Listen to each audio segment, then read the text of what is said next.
over to you, Sonja.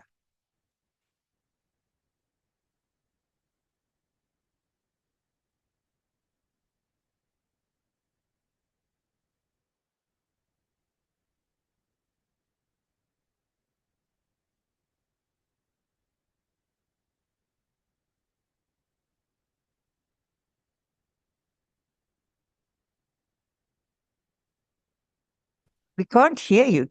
Why can't I hear? Thank you for that. Oh, there we go. Yeah, I am. All right. Okay.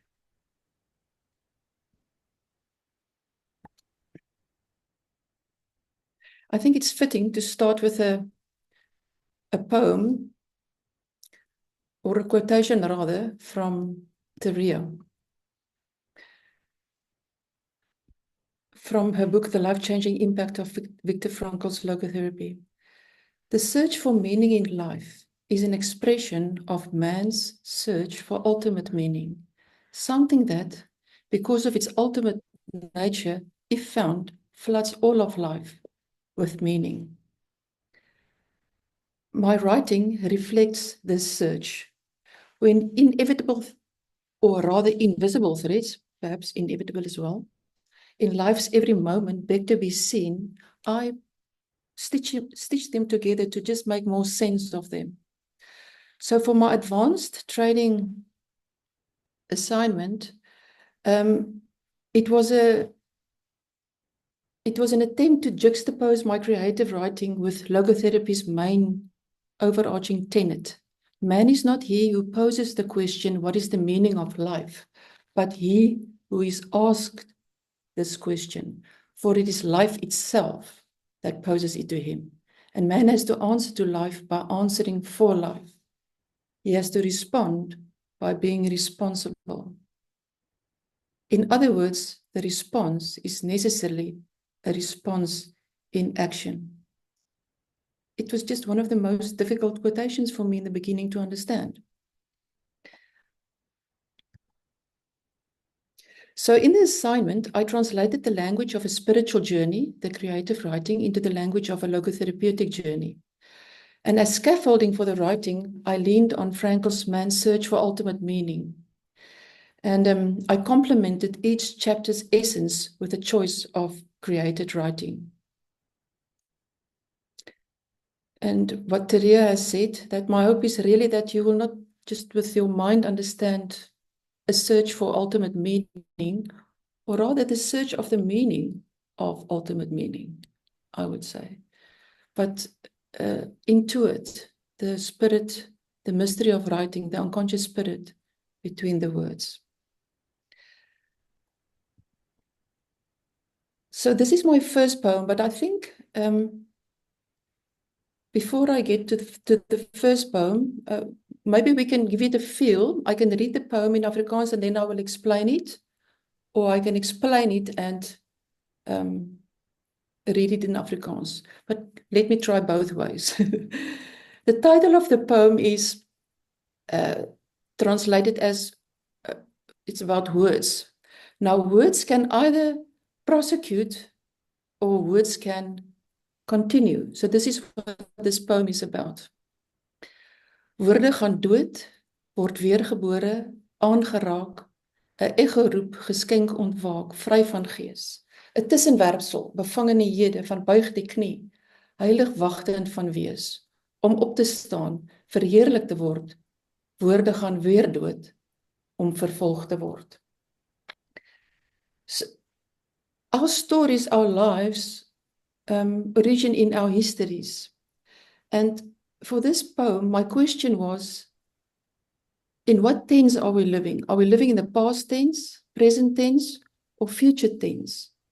The gift is to catch ourselves in the moment when we look back and we realize that we cannot move. We're changed into a salt pillar. And then one response in action can be to turn around. Life invites us to see what is right in front of us. Another gift is actually to catch ourselves in the moment when we see we are looking into the future, but escaping the mundane world around us, living in a make-believe fantasy world. And one response is, or can be, to accept the mundane. Life invites us to see what is in front of us. So the real gift is actually the present moment. And we need to write, or we can write. We don't need to. We can write our stories from this present moment. So the words of Pierre Taylor Desjardins, we are not human beings having a spiritual experience. We are spiritual beings having a human experience, echo the words or the essence of logotherapy.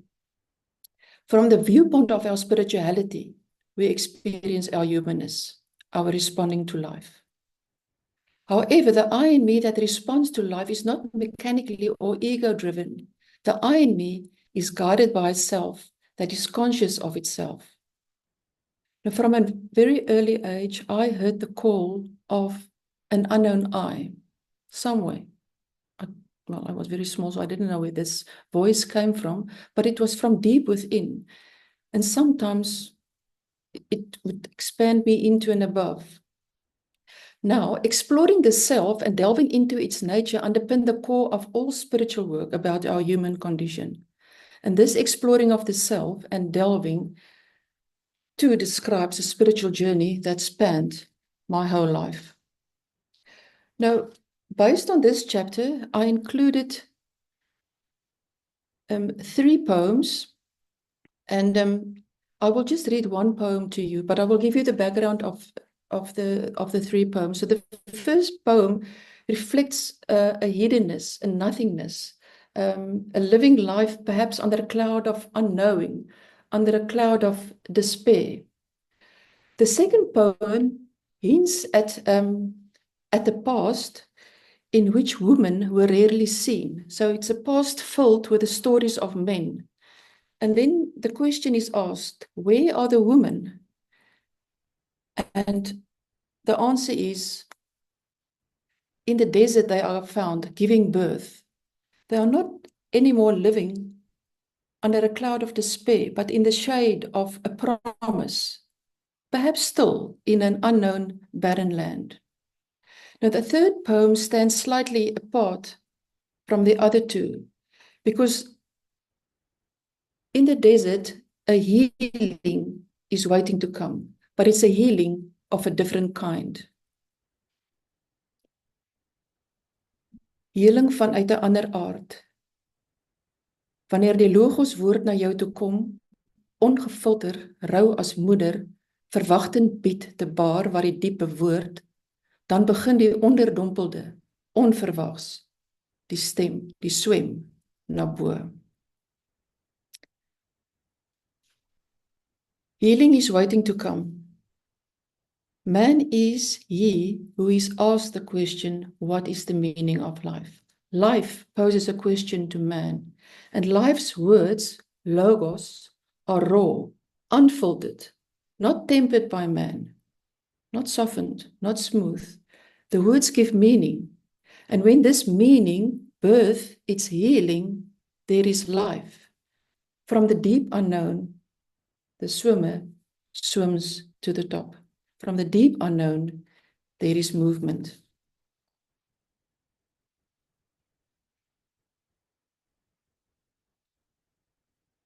To reiterate, if we are spiritual beings having a human experience, then it follows that the origin of life is spirit. Is this spirit consciousness or unconsciousness? If we view spirituality as the self's consciousness open towards a reality beyond the ego needs, what happens to this self's consciousness? If this spirit in its origin is unconscious, how does the self not only experience, but also embodies its origin? What befalls the I, guided by a self, conscious of itself? My writing reflects, interprets similar such questions. So I wrote 2 poems, and I will just tell you about the poems because they are quite long. So the first poem, if you like, you can maybe make a note of the chapters. Sorry to interrupt myself, but for those of you, if there's time at the end and if you would like to hear perhaps a poem of a chapter that I'm not reading, you're welcome to maybe just make a note. So in the first poem, it points to a seeker's past life. The seeker was blind. Who am I? Who are you? And then life reached out and healed the blind seeker in a raw moment. The seeker is lifted from an ordinary time into a place of the seeker's origin, a place beyond earthly words, into a living word place. So the seeker is now not only able to see, but also freed from living under this cloud of unknowing. And the seeker enters a lightness of being. The second poem reflects living with this newfound sight. The seeker is now being able to look back into the past, unhindered, with an openness for the now, not questioning anymore. There's an awareness, a recognition. Perhaps the I and the you, the thou, all became one, entwined. But how it all can be expressed in the seeker's living words is yet to be practiced.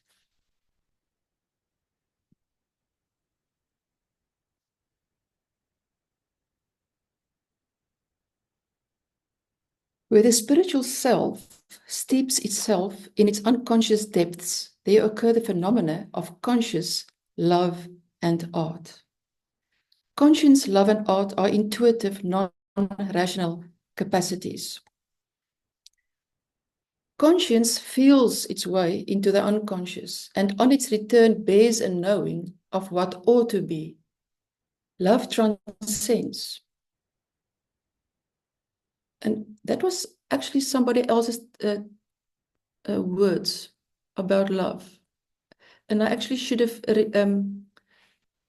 deleted it here, because do we really know what is love? I will leave it there. The artist's inspiration and creation reveal a belonging to a world of unconscious depths and heights. What then is the goal of therapy? Logotherapy asks for a will to transform an unconscious potential into a conscious act, but to do so for no other reason than to restore it eventually as an unconscious habit. Growing holds its own time, from unconscious potential to a conscious act, back to an unconscious habit, needs not only a self conscious of itself, but it needs a self willing to lose itself. So my writing bears all these unanswered questions, and in and through writing, I speak to life, for life. I will leave this quote here because the poem is a very long poem, but it's based on this quote from Meister Eckhart. A person works in a stable. That person has a breakthrough. What does he do? He returns to work in the stable. The seeker has been blind. However, how does this seeker now live in a world where all his friends and family members still see him as blind? So the healed needs now to adjust, to acclimate, to live with this newfound sight. And the Afrikaans word for miracle is actually wonderwerk. So actually this healing asks for a response in action. It asks for work. Being able to see, being aware of its origin, the healed now trusts this hidden voice, this hidden unconscious voice, and starts to live from this trust. But the living is not the clinging to the miracle. The living is letting loose of the miracle. Frankel's words, the unconscious becomes conscious and then becomes unconscious again. To live from this origin displaces the ego center. The constricted self opens up. So the healed stays open to life. However, in this poem, I ended with another question. why another question? Why is the seeker not satisfied with a miracle? Because there's a saturation point in our experiences. We need to stay open, not need. It's good. We need to stay open. The staying open reflects that there is a process of awakening to ever deeper ways. And this is what Frankl is telling us in the next chapter about dreams. So I will just do a quick theory, a summary of the theory of this, and end with a quote from St. John of the Cross. So Frankl reminds us that the goal of logotherapy is to make conscious both instinctual and spiritual experiences. So healing through meaning includes bringing to consciousness and responsibleness the meaning in the spiritual unconscious dream world. So in this section, I was cautious to apply Frankl's virtue of objectivity. The reason for most of my life, I'm a dreamer. For most of my life, I possessed dreams, but dreams also possessed me. I had my first significant dream when I was really very small, and this specific dream and many other dreams appeared and reappeared in my life, throughout my life. So the border between the instinctual and the spiritual was blurred for many years. So if dreams are the language of the spiritual unconscious, and perhaps conscience the voice, then perhaps not only dreams, it's true for not only dreams, but perhaps it's true for a living consciousness that divine things and perfections are known and understood as they are, not when they are being sought after and practiced, but when they have been found and practiced.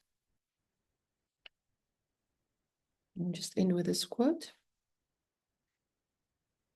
This was just a summary of a dream that I had. If some of you would like at the end maybe to hear it, it is in English, so I can do it later.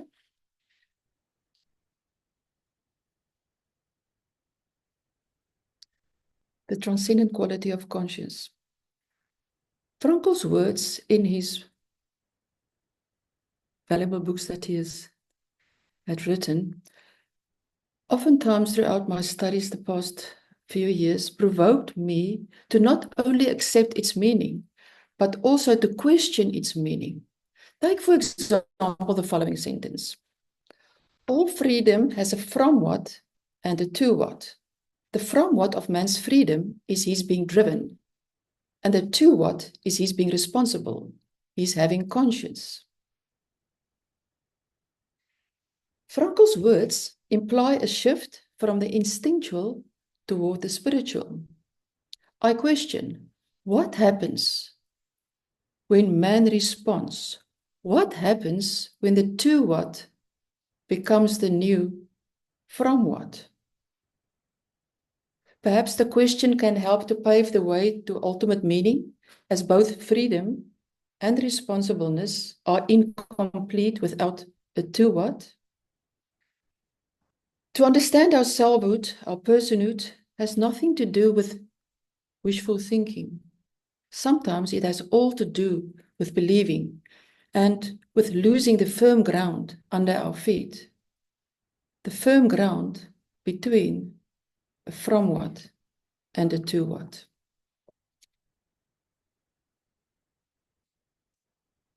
I only wrote one poem for this section. Jy staan op uit die doderyk, nog stikkend van aardse liggaam, sê jy vir haar, moenie aan my raak, en vir hom, vat aan my en voel. Die wanhopige klou aan die bekende, die wankelmoed van twyfel, vra met een, 'n losmaak en 'n greep. Die opgestane is nie die een wat jy ken nie, maar die een wat jy herken. So the poetry continues to reflect the transcendent quality of conscience. The title of the poem is To Reveal. So,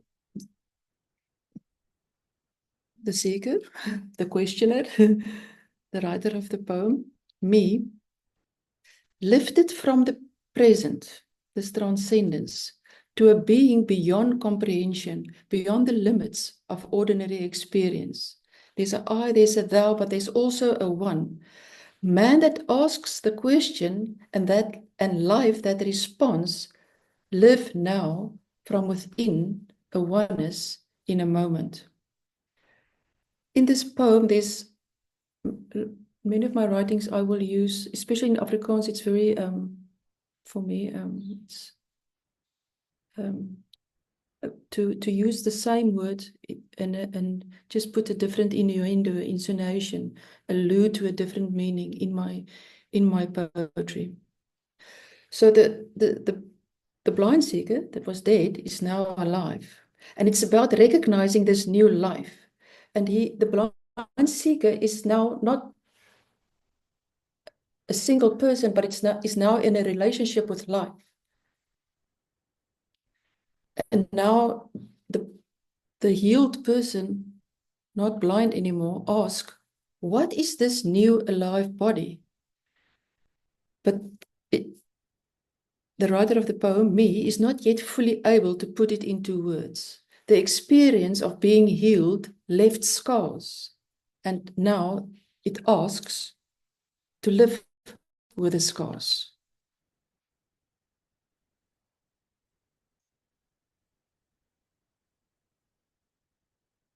If man's being responsible reaches down into an unconscious ground, how does this unconscious responsibleness come to the fore?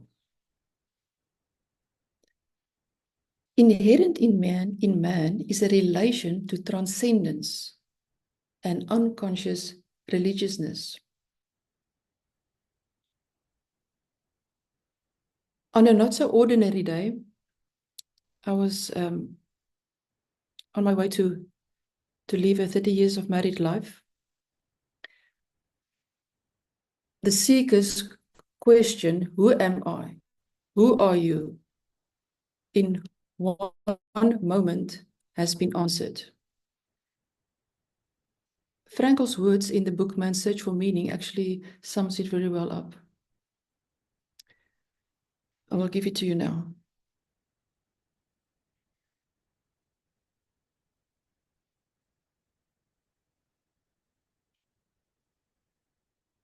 In a lightning's moment, all of life as I knew it was altered. In a split second, I could hear the voice of the old Sonja, and I could hear the voice of a changed Sonja. I realized something extraordinary has happened. Frankel's words, the divine world broke through to my world. The ineffable does not ask to be understood, as there is nothing to understand or to be understood. It leaves no room for doubt. I experienced an utter freedom and an absolute stillness in the center of life's raging storm. The ineffable signified an end of an inner spiritual journey.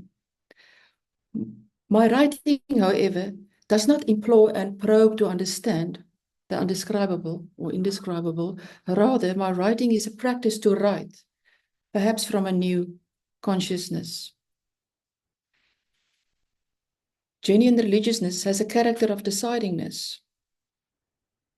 And within this, my writing moves towards a clearer vision. The ad personam and the ad situationem from what bears the one thing necessary for the two what.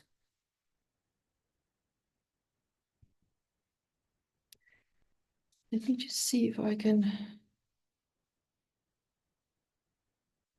Yes, okay, we can look maybe at the poems a little bit later. Just to share, I wrote 3 poems, and the first poem actually reflects the harsh truth of a miracle. It asks a response in action. But the response is already waiting because it comes from a healed place. And because it comes from a healed place, the response is not harsh. It is filled with life for the other. it's like another definition for love, I would actually say.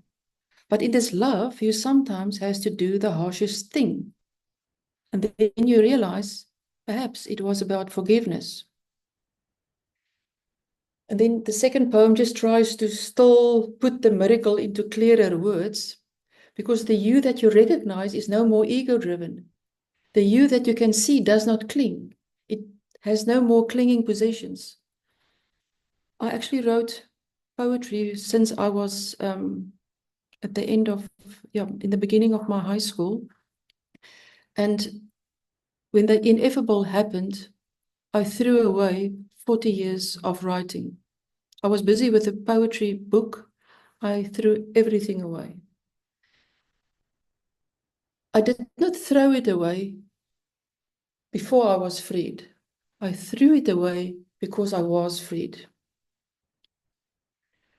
And then the third poem reflects the pain that accompanied this healing on all levels of being. But in the midst of the pain, the healing burst through, and with it, the unbearable lightness of being.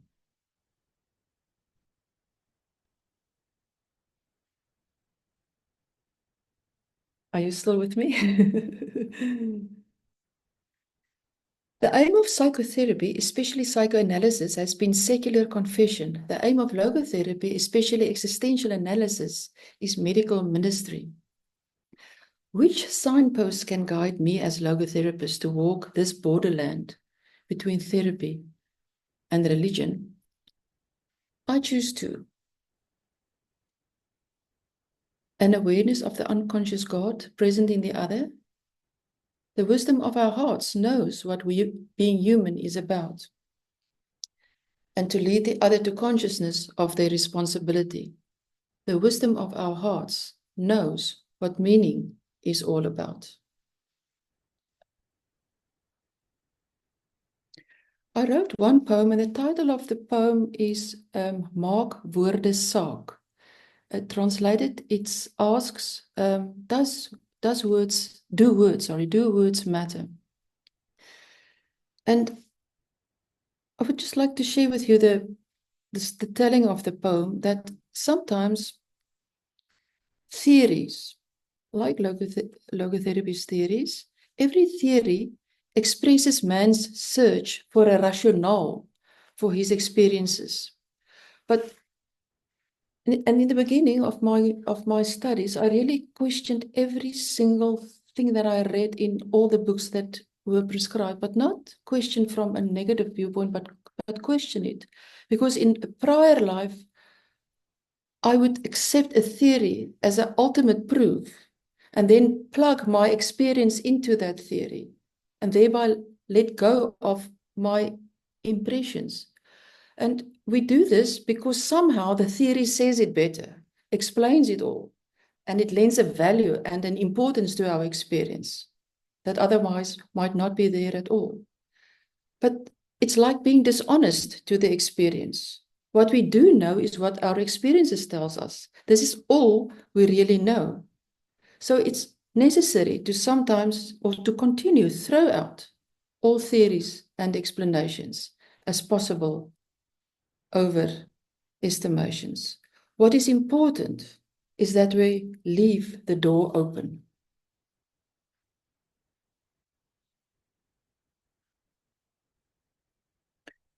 So where do I see myself in the field of logotherapy? Maybe I just live in one field.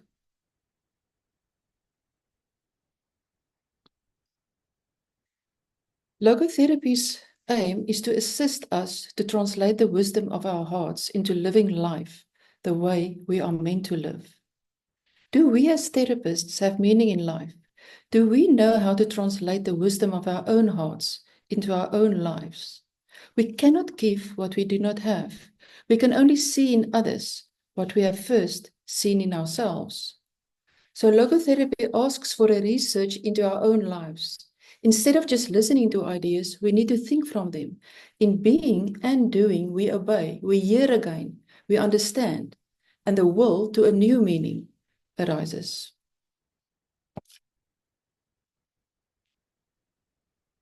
And Man's Search for Ultimate Meaning, the last chapter,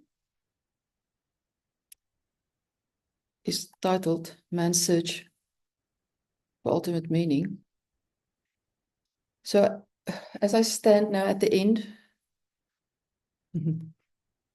perhaps a new beginning at the entrance of the next moment's gate, I am reminded when knowledge gives up, the torch is passed on to faith.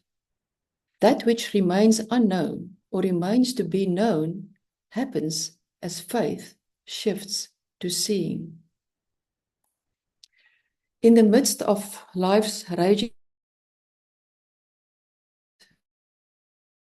a very long relationship, I only received this one message.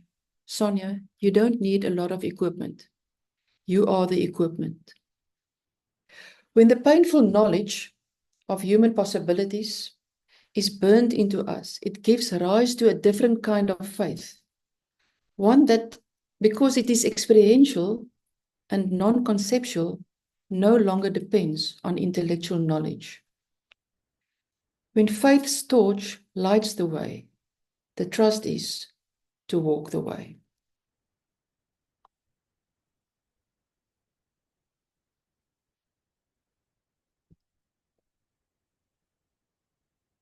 Perhaps I can read one poem in Afrikaans to end.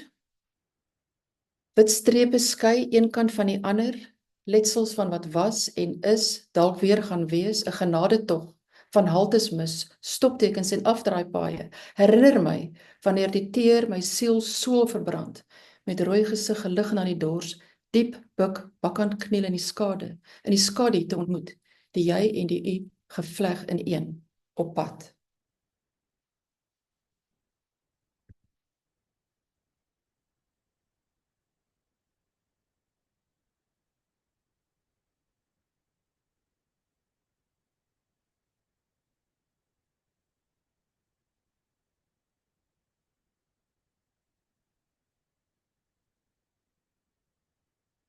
Dr. Terry, I think you should unmute yourself just.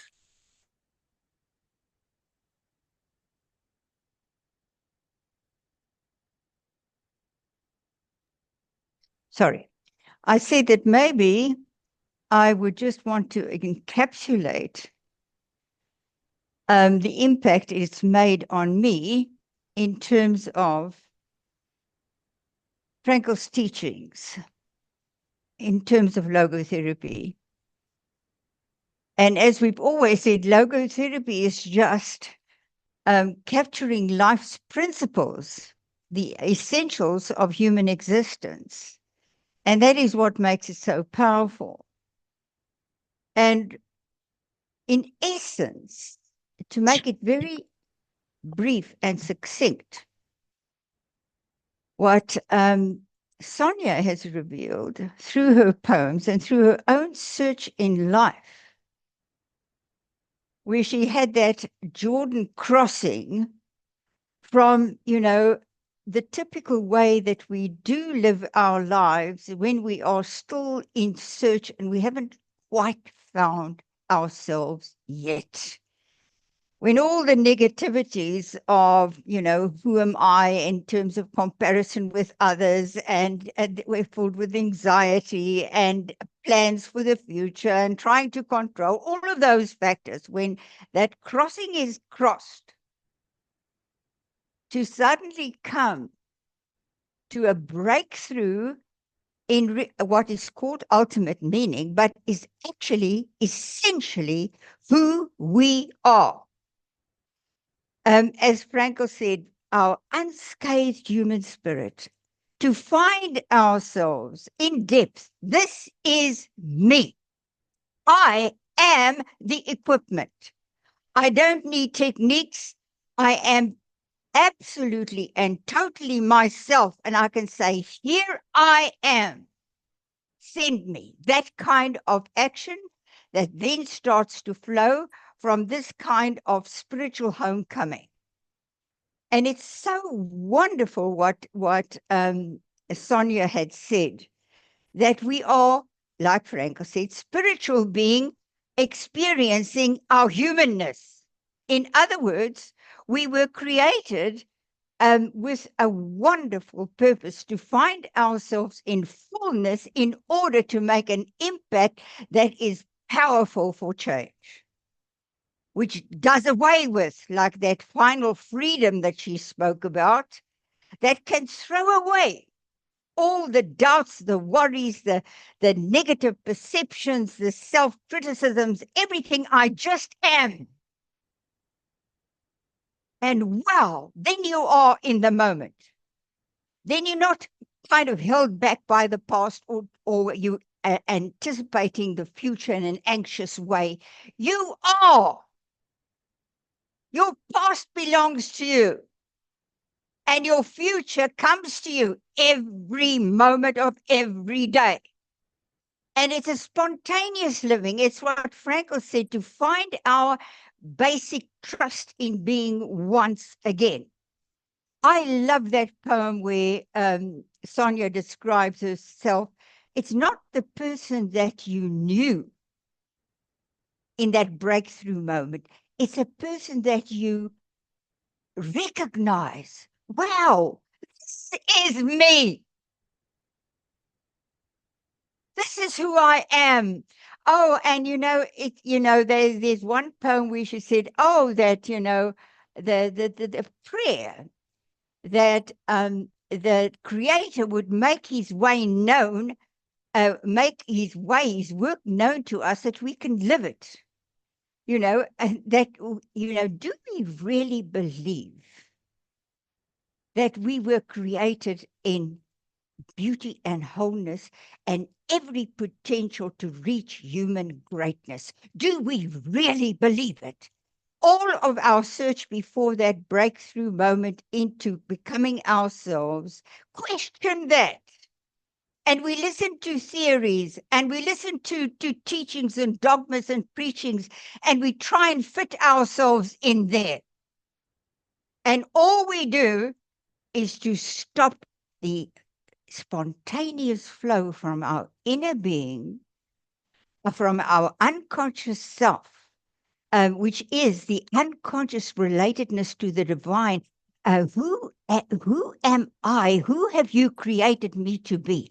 And when I understand that, and I have union with the thou, that absolute, like Jesus said, in him I live and move and have my being. I am because he is, because he's made me. Now, this is very, very, very deep. But in terms of logotherapy,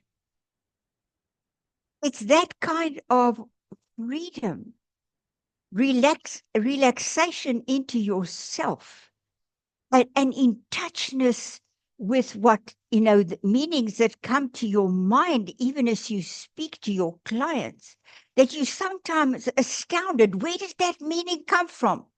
Where did that insight come from? And when you speak it to your client, it hits home because it's a truth. It's a truth realized. Now, like Sonja said, if we haven't discovered ourselves in such depths and with such absolute profundity of relaxing into ourselves, no longer, who am I? And, oh, he's better. And, oh, I'm, and feeling inferior or pressed down, all of those negativities, which we are actually given the commission to overcome. But you know what? It needs a breakthrough moment. It really does. It really does. Because this is what we do with our clients, to bring them to that aha moment, out of the turmoil, the storm, into this haven of wow. It's and then it becomes kind of inexpressible, because how can you describe who you are when you are? Like that spiritual self has got to go back into its unconsciousness. It's that painful self-consciousness, that kind of self-awareness that was critical and still didn't know itself and didn't know why it was here and what it was to do. I mean, that's terrible. That is the most terrible self-absorption. And this is what we want to be ourselves freed from, and what we want to free our clients from. Now, Sonja, isn't that wonderful? I'm telling you. And what she said, take note. It's in the experiential values. It's there. It's there. It's there and nowhere else. You can't create meaning. You've got to find it. And how do you find it? When you experience it. Wow, this is it. This is for me. This is what I want. This is truth. This is beautiful. This is awesome. So this is what Sonja's poems did to me. It just opened up those, and most of us, it's still under a cloud. We're not quite sure, are we?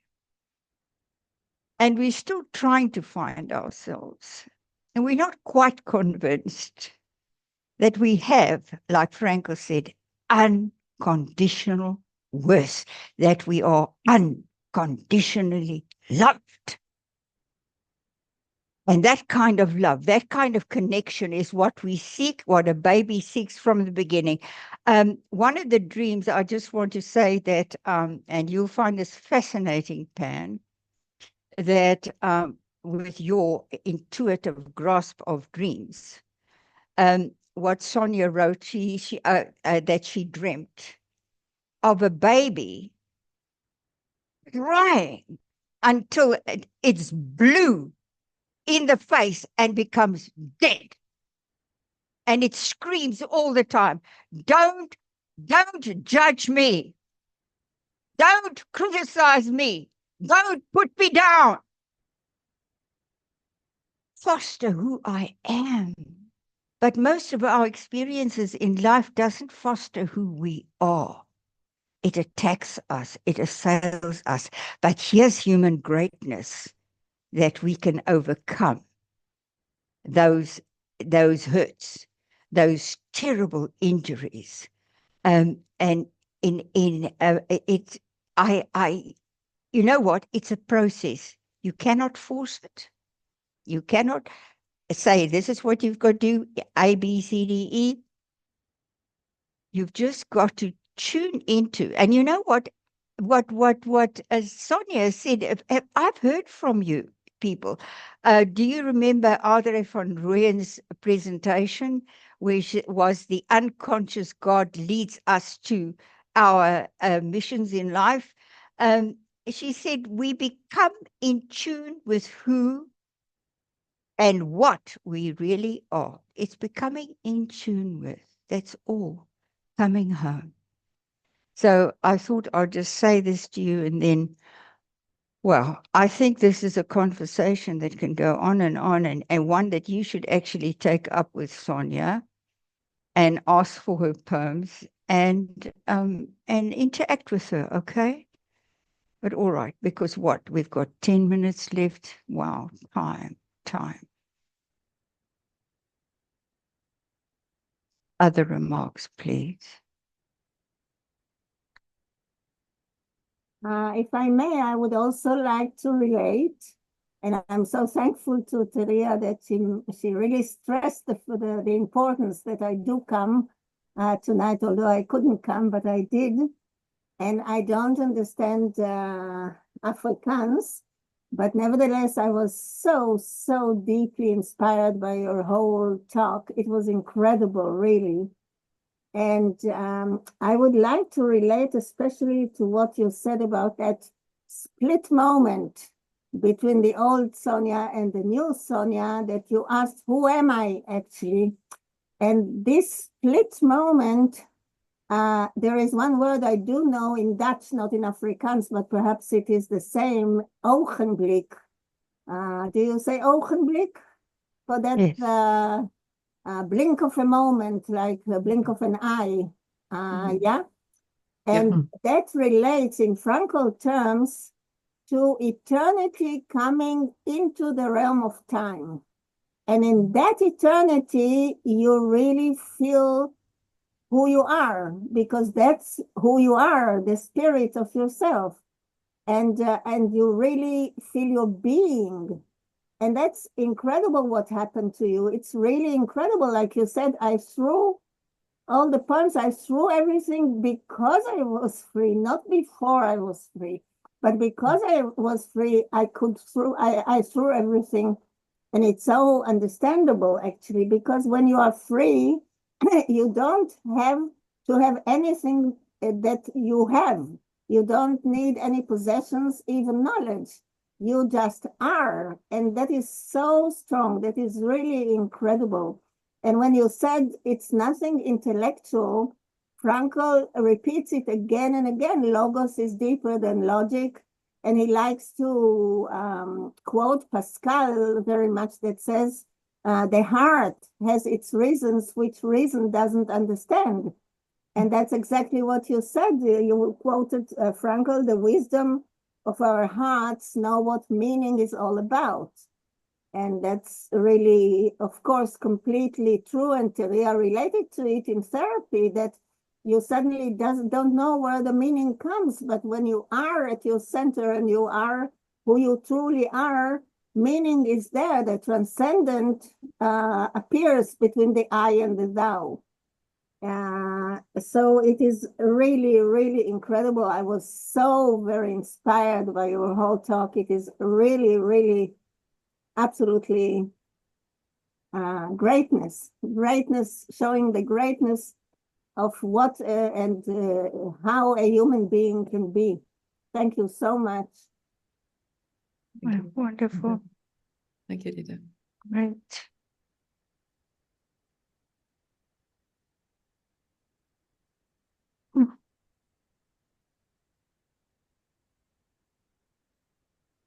If I may, just for a minute, I feel bad because there are a few minutes left, and I'm sure there are way smarter people to speak than myself. But Sonja, you are so beautiful. I mean, there are no words. You are. I couldn't understand the poems myself, and I truly wish I could. But everything you said and the essence of what you said, and I kept thinking of a prayer of Saint Francis. I pray that prayer every day, and that's exactly what you were saying. And it's not to seek to be consoled, but to console, and not so much to seek to be understood, but to understand. And a crazy thing is that when we do that, when we live that way, it is actually ultimately more about us than we would even imagine. But I think through giving yourself, which I think you are so ready to do, just to give yourself, and you inspire. I just wanted you to know that. I just met you, but you inspired me deeply. Thank you. Thank you. I appreciate it. Wonderful. Thank you, Anna. We can go a little bit over the time. Come on, if there are other responses. David will understand.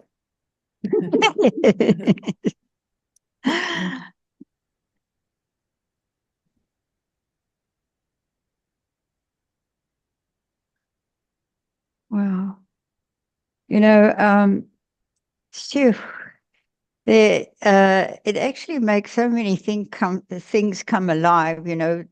Then we will be known even as we are known. Sure. I think it's very hard for us to really, because, you know, we're so afraid of selfishness and self-centeredness and all of that, and we think it shouldn't be, that we get hung up and can't really see ourselves in the way that we are seen. So it's so wonderful to have responses like you've given Anna, Dida, to Sonja, because you're telling her, we see you. And it's beautiful. Sonja, I found your presentation extremely liberating, and I found myself, I think, transcending that boundary between being here and being in the spirit world. It was, the borders blurred a lot of the time. So your writing took me into that deep space that is my comfort. So thank you for that feeling of liberation that your writing gave to me. And I can just, sorry, is there somebody else? I just wanted to say something tremendously important in terms of what Sonja transmitted. When she said, when the 2 watt from the from what becomes a 2 watt, then it, it really is the final experience of completeness. When Frankel says, we are a whole that is bigger than the parts, then there's not these dichotomies between the instinctual and the spiritual. And this is very fascinating, and I want to explore this with the work of Sharon Boyce, an equestrian psychologist, one of our students and trainers, because it's like everything about you becomes spiritualized. And just to put it more simply, everything becomes meaningful.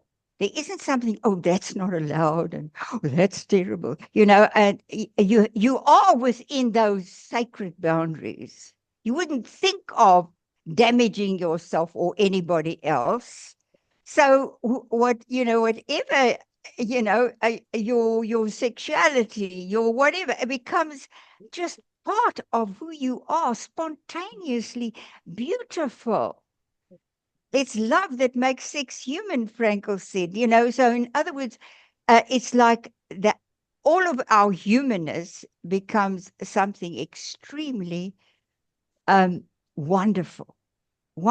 Every sense that we have is something incredible. We come alive. It's like, it's actually Sonja speaks very much about it in terms of resurrection, but it's like finding yourself that you've, in a sense, lost. But who we are not yet, but should be and ought to become. Who we are. Wow. So we will explore that more. We'll go into greater depth about this kind of liberation where we lose our dichotomies and this terrible, judgmental, critical, divisory, compartmentalizing kind of way of looking, which is horrible. It's painful. It's hard. It's you need a miracle to come to a new kind of work. The work that you are a work of art. Wow. And then you just intuitively feel and express and experience. You're open to absolutely everything.